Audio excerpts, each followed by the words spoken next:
Am I the a-hole for calling my sister dumb for refusing to get vaccinated before meeting my newborn? Hi all, I'm 29F and currently 34 weeks pregnant. I just left my OB appointment for a routine check and to get the TLDRStoryteller vaccine for whooping cough. My doctor and pharmacist told me that anyone who plans to hold the baby or spend a significant amount of time around the baby should also get the TLDRStoryteller shot, as whooping cough is often asymptomatic. I called my family to let them know, and my sister called me afterward to discuss it and basically plead her case for why she won't get it.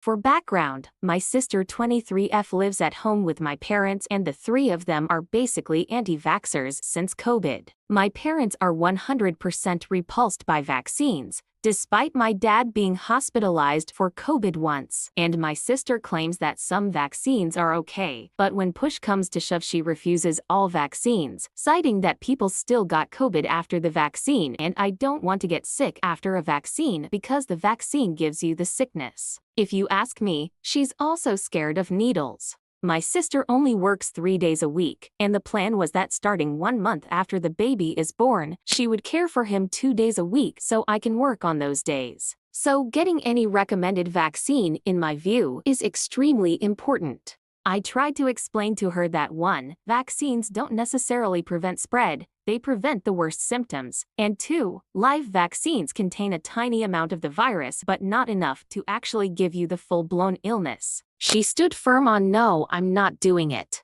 At this point, I got triggered because the whole anti-vax rhetoric is so anti-scientific and self-absorbed. I told her, do you think you know better than a doctor and a pharmacist who works with babies every day and went to school for 8+ years? To which she replied, I know that our dad didn't get the COVID vaccine and he's fine. That comment was so unrelated and nonsensical to me that I said, the reason I'm getting heated is because you and our parents are so full of yourselves that you think that you're smarter than the thousands of doctors who recommend these medications. And that makes you not a smart person. And then she hung up. I then got a call from my mom, anti-vax, who said my sister was crying and you can't force someone to do something with their body. And I said, I know, but there will be consequences to her choice and she'll regret her choice. I think her choice is stupid. So am I the a-hole for calling my sister not a smart person? Here are the top comments. Not the a-hole. You're going to need alternative childcare plans until they come to their senses. Maybe not getting to see their grandchild will snap some sense into them. Not the a-hole. They don't have to get a vaccine. It's their choice. It's your choice not to put your child in harm's way. No holding the baby and no providing childcare until you receive proof of vaccination. Seems reasonable. I would get vaccinated if need be.